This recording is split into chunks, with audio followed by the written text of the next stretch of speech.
We finally encounter Gianni Infantino again. And we also encounter Chelsea co-owner Todd Bowley. And what is happening in Las Vegas? But it won't stay in Vegas.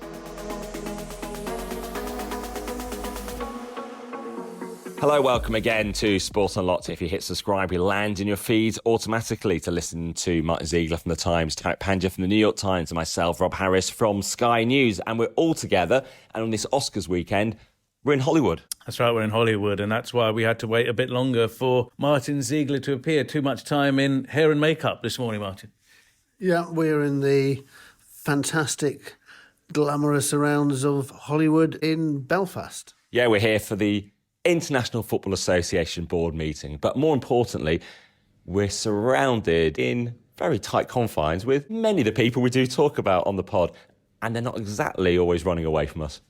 No, and I guess for us it's really important, given that we've been talking about him for so long, a first in-person sighting for many of us for a long time with the FIFA president, Gianni Infantino. Yeah, so I think we've complained many times about the fact he doesn't make himself available to answer questions, and in fact hasn't done so really for a year and a half. But things changed, and he did briefly stop and allow us to ask him some questions. So this was a big opportunity to ask all those burning issues about the Saudi World Cup awarding, his relationship with Donald Trump. And I actually started by discussing really the big issue of the moment, Russia and Ukraine. And, you know, he talks so often about football uniting the world. Clearly, there's always hope of a Nobel Peace Prize for FIFA presidents one day. So just talk about whether football had a role in somehow brokering that very fraught peace deal. Paint the scene. Yeah, so we were outside the hotel where the IFAB meeting's taking place, and Gianni Infantino pulled up with a group of FIFA officials. Including Jill Ellis, former US coach. Indeed, Jill Ellis was there. And in fact, he made a joke, Johnny. He said, ladies and gentlemen, Jill Ellis. Obviously, we were all waiting for him to come out. And then he stopped outside the hotel. Pretty chilly evening. I think we all managed to get him at least one question. So, Rob, you mentioned the Russia issue, the war in Ukraine and all. These are really substantive issues. I found it really not great that we're shouting questions at this dude for 2 minutes. These are big issues, but at least we were able to ask them, I guess. Yeah, so we would hope for a longer exchange, not the ideal circumstances, which leads to sort of shorter, sharper questions. But take a listen. Are you going to play any role in these peace talks? Can football have a role when you speak to Vladimir Putin? We all hope that peace talks will be successful, because I think it is important that it's important for the world, much more than for football, that we have peace. And if there is a little role that football can play once peace is there, then of course we will play our role, and we look forward that all countries in the world can play football. Have you been asked by Donald Trump about getting Russia back in for the World Cup? No, I've not been asked. I think there are more important topics to discuss when you discuss about peace than about the football. But we want to have all the countries play football. Johnny, this is the first time we've been able to ask you questions since the 2034 decision. How can you justify taking the World Cup to a country which is a dictatorship, has no elections, has a death penalty for homosexuality? Is it just because they're giving FIFA a lot of money? Which decision you're talking about? Saudi Arabia. Well, there was a Congress decision. Yeah, but how... FIFA Congress uniting the entire world. I think it was a very positive step for football, bringing in 8 years football all over the world, hosting everyone. Football is the game of everyone. Everyone loves football. It's number one sport in the world. We have to be bringing everyone on the table. We will go to North America now, we'll go to South America, we'll go to Africa, we'll go to Europe, we'll go back to Asia. And do you not think it's important to the FIFA Congress approved that. This was done after we made very in-depth report on all of this. We unite the world. We bring the world together, and we make sure that football is played everywhere and football is loved everywhere, and we give opportunities to people to meet each other and to come together. Gianni, the relationship with Donald Trump at the moment looks really close, and they're hosting the World Cup, so it makes some sense. But he's a very divisive figure right now. the tariffs with Mexico and Canada being one of those things. But you've allied yourself really closely, right? Inauguration, you almost every week. Why have you decided to go so close to Trump and the Trump family? Personally, why have you done that? Well, we are organizing a Club World Cup this year, the first ever FIFA Club World Cup, 32 teams in the United States of America. We're organizing a World Cup next year in the United States, Mexico, and Canada. And let's not forget that when the bidding happened for that World Cup, President Trump was already president of the United States then. I've been president of FIFA when we organized the World Cup in Russia and when we organized the World Cup in Qatar. And I think it is absolutely crucial for the success of a World Cup to have a close relationship with the president, with his family. government. You had Ivanka Trump pulling the balls out. I have a lot of friends and Gianni, Can I just ask you? Sorry, Can I just ask you on the US is your big focus now? yes. One of the big focuses on sport from Donald Trump, he said that all sports should ban transgender women from women's sport. Will you be following it in football? We're here for the IFAB. Can I just ask you about his thoughts about diversity? So we end there with me attempting to discuss Donald Trump's executive order banning transgender women from sport. It wasn't in any way a gotcha question because he's so close to Donald Trump that it's one of his central policies, Trump, in terms of sport. So it's quite relevant to ask it, I would say, particularly when football is one of the major sports yet to conclude its review. It's hugely relevant because it's a question about sport. As you said, there's a review ongoing.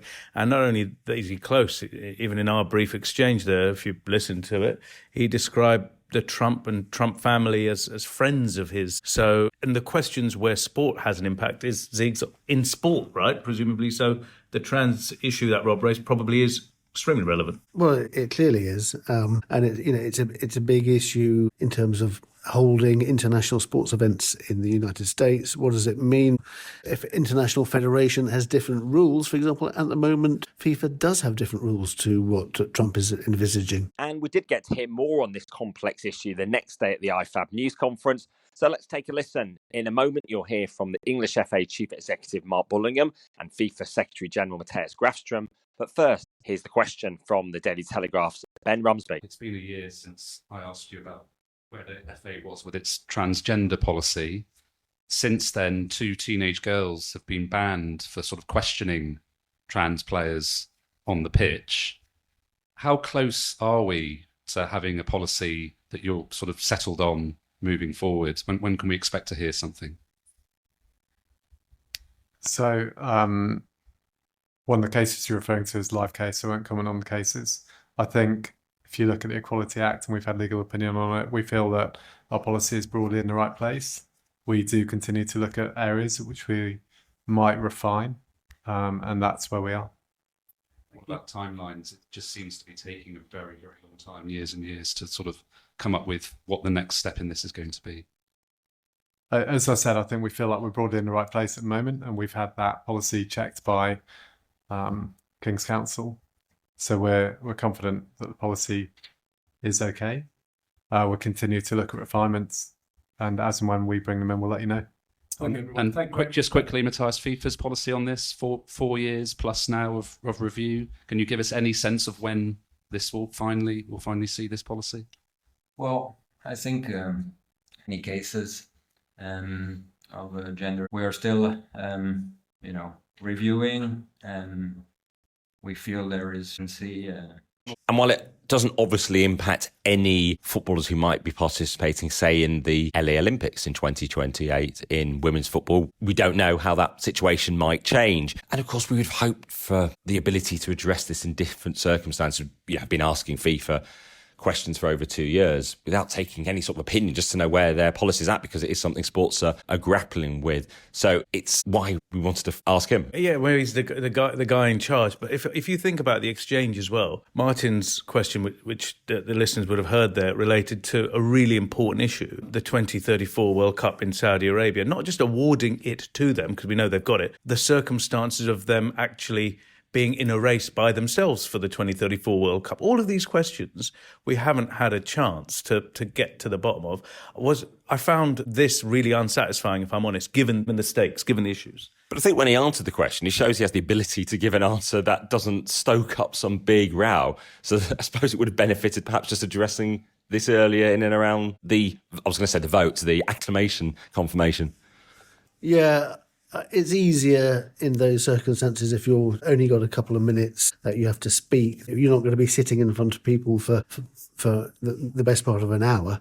The answer he gave was meaningless, really. It just said, football unites the world. It didn't actually answer any of the questions at all. I would say that the Saudis give more meaningful, deeper answers. The same with the Qataris, more substantive discussion over the fact, some acknowledgement that they perhaps do have issues that they need to resolve and they are progressing, and talking about the World Cup being a catalyst for change, which is a message that acknowledges some of the points that you might have been thinking about with your question. Yeah, for sure. I think you can't run away from the questions forever. I think there's going to have to be a moment where you sit down and give reasoned questions, answers to the questions. And we also talked about Russia and Ukraine. We're 3 years on from Russia being banned from world football, although there has been quite a renewed focus in the last week about the fact it's only the teams banned rather than any of the officials who still sit on UEFA committees, for example. And as we discussed on last week's pod, whether or not Russia is preparing to be readmitted to football, it all hinges on what happens to these peace talks that Donald Trump is engineering. But obviously it has been Donald Trump making all the overtures towards Russia, cutting out Ukraine. He finally had the Ukrainian President Volodymyr Zelensky in the Oval Office on Friday, just at the exact moment that Gianni Infantino was arriving here in Belfast. It's kind of uncanny, that, wasn't it? Literally, probably as that car door opened and Gianni Infantino stepped out for those questions. What happened in the Oval Office, this unprecedented exchange. You've allowed yourself to be in a very bad position, and it happens to be right about it. From the very beginning of the war. You're not in a good position. You don't have the cards right now. With us, you start having cards. Right now, you don't have. You're playing cards. You're playing cards. You're gambling with the lives of millions of people. You're gambling with World War III. Certainly our exchange is nothing like as heated with Gianni Infantino. No, perhaps it would be a bit more newsworthy if we did have a president of world football getting as heated as Donald Trump did. But, he did answer the question, didn't he, when you asked him, Tariq, about why be so close? And he says, you need to be close to a president if you're holding a World Cup in that country. But do you think you do? There's some proximity is obviously great, but this level of closeness, of buddying up, does feel a little bit over the top, in the sense we've seen him almost on a weekly basis around him or his family praising on Instagram. And the weirdest one for me, actually, was the Club World Cup draw in Miami late last year, where Ivanka Trump, the president's daughter, was pulling out teams from a bowl. Do you really need to do that? Do you need to offer that type of access? Wouldn't the flip side be far more damaging if the president, the White House, didn't want anything to do with you and your tournament? You were in Brazil when they were preparing for the World Cup hosting. There was state of judges getting involved, even threatening to shut down the stadiums, block events, the Maracanã. It's called democracy, I guess. And I guess, does it have to be a flip side? There is a kind of middle ground where you have a good relationship. You might even like the guy. He clearly has some affinity with Donald Trump. They seem to like each other. Nothing probably wrong with that. But it's, he is the leader of a global football organisation, or a global organisation with 211 members, Martyn. So there carries risks given the volatile nature of the world right now. Yeah, no, it does. And I suppose if you look at it from a different prism, the UK and Ireland is hosting Euro 2028. It's like the UEFA president Alexander Shefrin, putting loads and loads of stuff on Instagram about how much he loves Keir Starmer, which obviously would appear very strange, wouldn't it? So it's only that. But a good chance to at least start talking about some of these things. And I've got to say, a day after that exchange took place, we did encounter Gianni Infantino around breakfast, actually. He did engage with us. He wasn't running away. He wasn't arguing with us despite those more challenging questions the night before. Yeah, because it's not personal. He has a job to do. We have a job to do. And, hopefully, and we made this point to him, can we please have a more substantive conversation? If there are messages not even messages, the public require explanations for some of these things. Football is obviously very important to a lot of people, and things have happened. Yeah, very, very pleasant, approachable, laughing and joking. So, let's do it. Let's sit down. Yeah, and the point comes, there are big geopolitical issues to discuss, but then you get on to talking about pure football matters as well, as we've always done with FIFA presidents and general secretaries as well. And the decisions taken at an IFAB meeting affect so many people, millions, whether or not you're playing at the professional level or right the way down to the grassroots on a small island. Yeah, I mean, for people who don't know, the International FA Board, or IFAB, is the body that decides the laws of the game. It's a sort of anachronistic body, bizarrely made up of the four British associations and FIFA. The British associations have one vote each, FIFA has four, and any law changes have to be agreed by at least 6 votes. So FIFA holds a whip hand, but it can't railroad through change. It needs backing. So it's a strange organisation. And the reason for that British domination is because it was started by the Brits in the 80s, decades before FIFA came into existence. So FIFA had to be invited in. Yes. Yeah, it's a historical thing. But I still think, certainly in terms of the rest of the world, people think, is this still right? And there is definitely a bit of resentment in some countries. Yes, it doesn't exactly fit in with making football global, the fact it needs approval from at least 2 British associations for anything to happen in terms of changes to the laws of the game. And you wonder when World Cup bids can struggle, led by England at times, that perhaps ceding some of this control of the laws of the game would make the bid more palatable to the world, seeming less about that English dominance and arrogance. Yeah, it's the idea of lording it over the rest of the world. But the perception of arrogance, that is, I must say. Yeah, but Rob, you've already seen some efforts from the Football Association, as it was called, to try and become a bit more, look, we're just one of the 211 by becoming the England or English Football Association.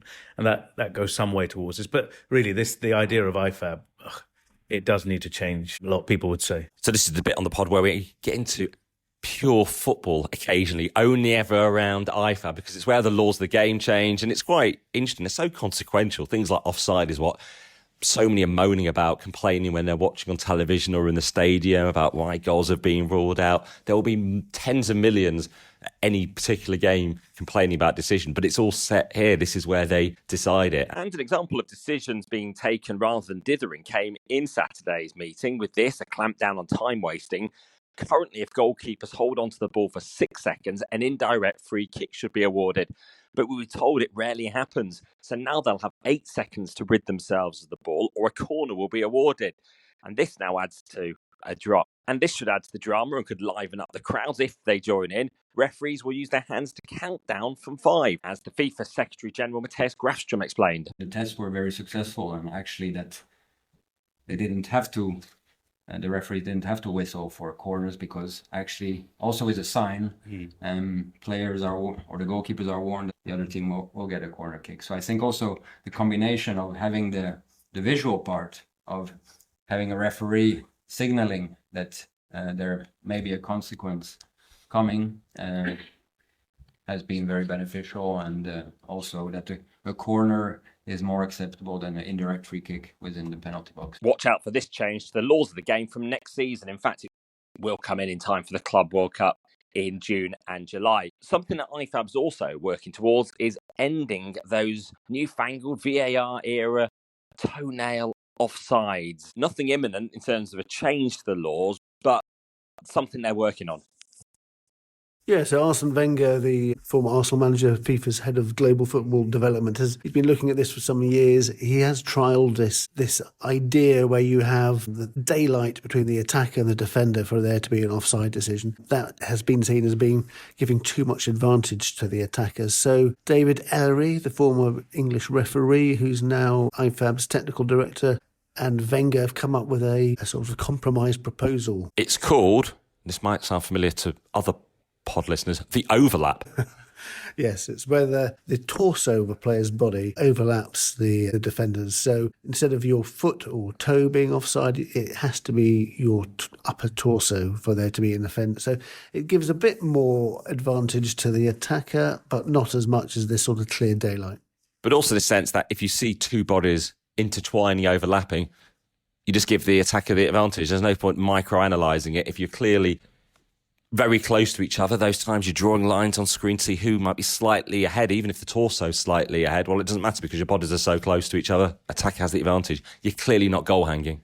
No, and, football is about goals as much as anything else. The FIFA president seems to be a man who wants to see more attacking play, more goals. It seems like many people. It kind of makes sense, doesn't it? Yeah, it does. I mean, I remember Sepp Blatter back in the day suggesting the goals should be bigger, didn't he? Which I think that would have been crazy. We were here with Sepp Blatter 10 years ago. 2015, little did we know, months later, he would be toppled. The whole of FIFA would come crashing down when he was here for the IFAB meeting 10 years ago. Then I seem to remember we were discussing things like World Cup dates for Qatar. I think he confirmed them the very point we encountered Gianni Infantino on Friday night. Are you suggesting something seismic is about to happen in the world of football after this? Well, you say that. What happened when we were last here for an IFAB meeting in 2020? It was right at the end of February, and when Gianni Infantino arrived, we were asking him about the potential football might have to go behind closed doors, and he was very opposed to that, thinking, it would lose all the atmosphere. Then within a day, Italy started, I think, suspending matches. That weekend, this was, of course, 2020 and the coronavirus pandemic, which changed the world profoundly, didn't it? Not only football, everything changed. Yeah, it's funny, actually. I was looking back at that and the interview he gave, and he was asked, did he fear for that the Euro 2020 Championships was going to be postponed? Johnny said, no, I'm sure everything will be fine. And he wasn't alone. Yeah, I think everyone thought it was going to blow over, not just the Euro 2020, the Tokyo Olympics. Everyone in sport thought this was going to be sort of short-lived, but the world did change.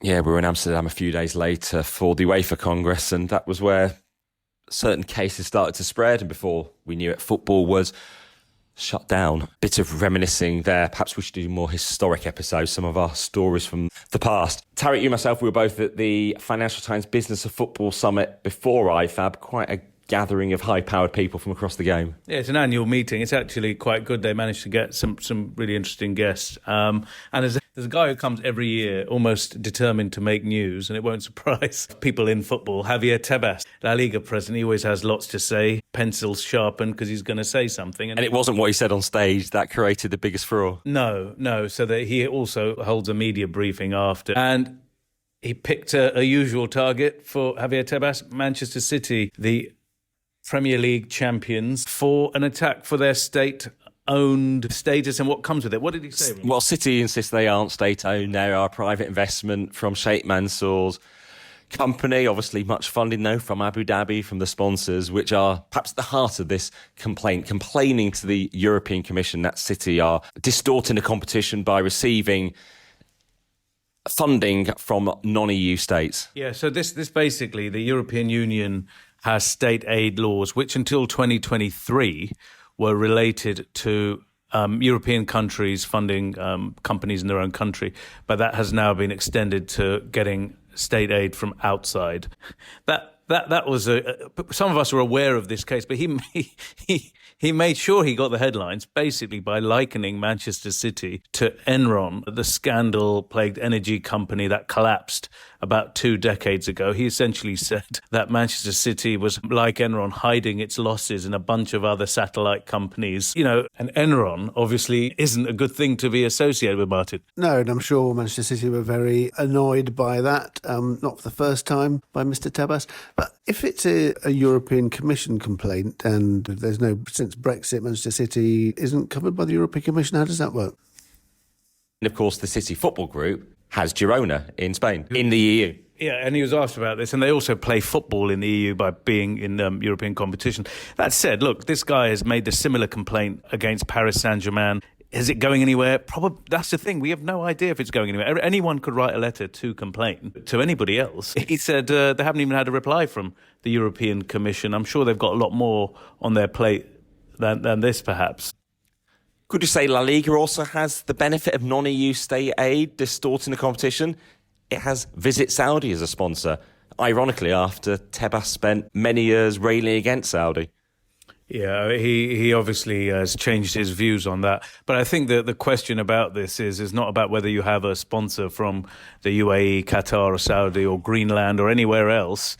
It's about whether that is, and we go back, whether it's fair value or whether it's distorting competitions. And often we hear questions raised to us about Javier Tebas himself, about his political views, some perhaps within Manchester City believing he lacks credibility because of his political affiliations. Yeah, and I know what you're getting, and that Manchester City did not want to comment on the record, but people close to Manchester very fast in contacting anyone who asked about this, whether we were aware and whether the readers or listeners should be told about the fact Javier Tebas has right-wing tendencies in Spain, his affiliation with Vox, the party there.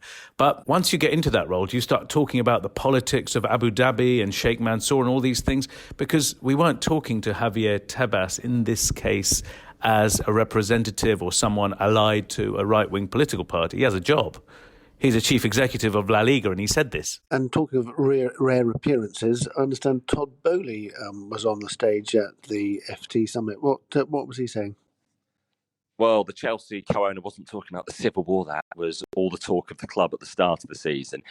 He did talk about the NFL a lot and Netflix also. His plan for the Premier League, wasn't it? That relegated club somehow retain a share in the Premier League, because the Premier League is made up of the 20 clubs in it as shareholders. Before we get into what he said, I thought he was very strange. I thought it was a very strange performance from the Chelsea co-owner. If I'm a Chelsea fan who are already not happy with their ownership at the moment, I'll be a bit alarmed by his performance at the summit. It was a business of football summit. Most of the time, anytime the moderator, Arash Massoudi from the FT, would ask a question, he seemed to pivot to US sports, Los Angeles Dodgers, regional sports networks, anything but football. It was very odd. It was about the only substantive thing he said on football was suggesting a change to the Premier League. The Premier League is currently made up of 21 shareholders. One is the FA, 20 other clubs who are currently in it, but suggesting that the clubs who are relegated somehow retain a share and some interest in it. Yeah, that idea was used actually in English Rugby Union about 20 years ago. And actually clubs could sell shares to other clubs. It didn't really work very well. I can't see how it would work necessarily. Maybe provide some sort of value. Yeah, you'd still have a share in the Premier League and maybe some sort of financial income from that, even if you'd been relegated. But it's too complicated. We heard less about his plans for Chelsea, more references to Netflix. Yeah, one of the, I guess, more coherent things he said in that half an hour was his idea that a property like the Premier League that is globally popular could increase its television rights value, which is already the highest in the world when it comes to football, by partnering with a streamer like Netflix, i.e. giving lock, stock, and whatever the other part of that, barrel, to Netflix. So everywhere in the world, you have one partner. Yeah, I mean, that's what the MLS does with Apple. Again, that's an experiment which has yet to see the results, so it's definitely a risk, though, I think. They don't like that MLS being called the MLS. They're Major League Soccer. Apologies to MLS. We did hear, though, from Richard Masters, the Premier League chief executive, not about the Manchester City case, which everyone is waiting to hear about. When will the verdict be?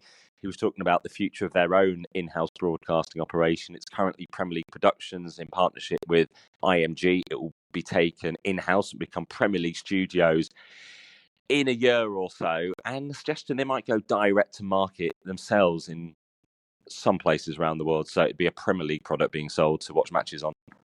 Yeah, Singapore, I think, is going to be the likely guinea pig for that. And the other Premier League figure we heard from was Steve Parish, the Crystal Palace chairman. He's very much part of this anti-football regulator campaign out of the Premier League. He's been warning about potential total paralysis across the game. You must have been up in arms about that, Tariq, because you love a regulator. I do. I was so up in arms. I arrived late and I missed Steve Parish's performance there. So I would have been up in arms. Let's put it. Yeah, sort of talking about the fear of regulating to the nth degree, which isn't needed, referencing without directly some of these Manchester City challenges to associated party transactions rules that were never intended to be microscopically analysed, is what he seemed to be alluding to. Yeah, I mean, it's very much going to be a wait and see of the success of the regulator. I think that if they're going to bring it in many ways, it doesn't go far enough. I'm not sure that they should bring it in, but if they do bring it in, shouldn't it look at things like conflicts of interest and commercial deals, things like that? But it's not going to be that. It was a really interesting conference. A lot of good people around the FT summit. There's some very good people on both sides of all the debates. That's a lot of football. Let's mention a sport that we rarely do, rugby league. And actually, this perhaps shows how sports can get a bit more coverage, reach out, expand its audience. The only reason we're not going to talk about rugby league is because the English competition, the Super League, has decided to take some of its games this weekend to Las Vegas. Yeah. Which is not a rugby league heartland in any way, United States at all, not rugby union or rugby league in any way in terms of a sport that is massively popular. No, that's fair enough to say that. Warrington and Wigan, the two Lancashire sides. From northwest England, near Manchester. Correct. They are playing in Vegas, and there's also two Australian NRL matches taking place there as well. That's the National Rugby League, which is their version of rugby league. Yeah, they don't mind being called NRL, unlike MLS. Anyway, it is amazing. They've basically sold nearly 50,000 tickets. So you can have a situation potentially where more people are going to be watching Wigan against Warrington than has ever watched any Super League match in Britain in person, because that would break the attendance record apart from the grand final. But a regular season match, it's getting a lot of coverage. I spoke to Simon Johnson, the RFL chairman, and he was saying, football 39th game idea scared a lot of people off. They've not gone down that route, but Rugby League very happy to do so.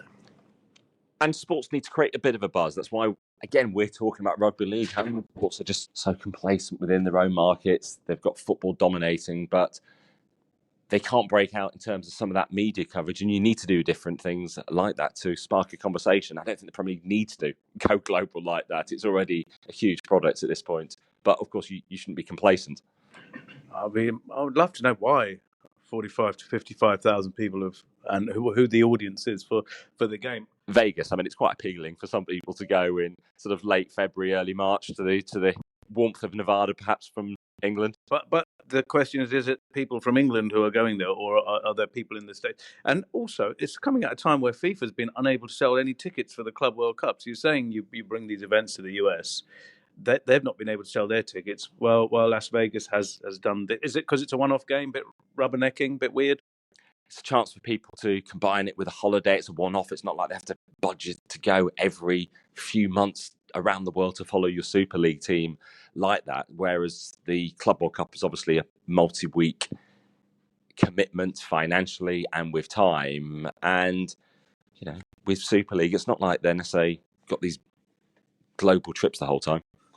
No, I think that's right, Rob. And the figures are, I think, more than 10,000 people going from England to watch, a similar number from Australia.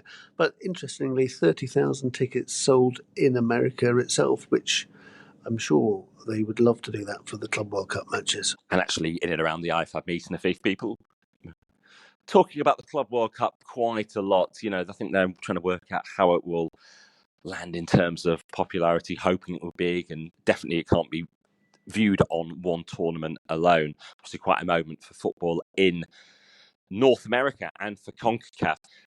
We mentioned it before, CONCACAF about to expand in terms of their membership. While you were watching Todd Bowley, I was speaking to Kenneth Kleist, the chairman or president of the Greenland Football Association. He was supposed to be meeting CONCACAF this week in Miami, and it was called off. And he says he thinks it's because CONCACAF were a bit put off by the noise around Donald Trump's comments about taking over Greenland, and they wanted to put some distance between themselves and that. So there's going to be a meeting now in London in a couple of months.